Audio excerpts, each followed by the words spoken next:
2001 June 22 വൈകുന്നേരം 5 മണി സമയം.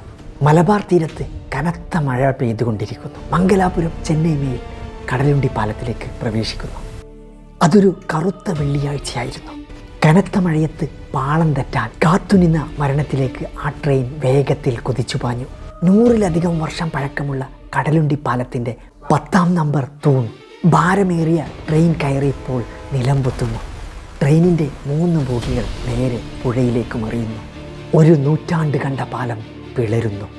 നിമിഷങ്ങൾക്കുള്ളിൽ ആർത്തലക്കുന്ന കടലുണ്ടി പുഴയിലേക്ക് 3 ബോഗികൾ ആഴങ്ങളിലേക്ക് പോകുന്നു. വെള്ളത്തിൽ പാതി മുങ്ങിയ ബോഗികൾ. പ്രാണരക്ഷാർത്ഥം ജനലിലൂടെയും വാതിലിലൂടെയും രക്ഷപ്പെടാൻ ശ്രമിക്കുന്ന യാത്രക്കാർ. പുഴയിലെ ചെളിയിലും ഇരുട്ടിലും മുങ്ങിയ ജീവനുകൾ. തീയിനേക്കാൾ ഭീകരമായിരുന്നു കടലുണ്ടി കണ്ട ജലം.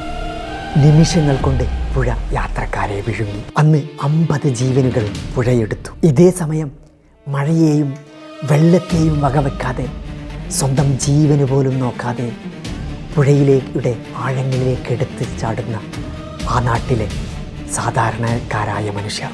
മരണത്തിൻ്റെ മണമുള്ള ആ രാത്രിയിൽ സ്വന്തം ജീവൻ പോലും പണയം വെച്ച് കടലുണ്ടിയിലെ പച്ച മനുഷ്യർ കാവൽ മാലാഖമാരായി മാറി.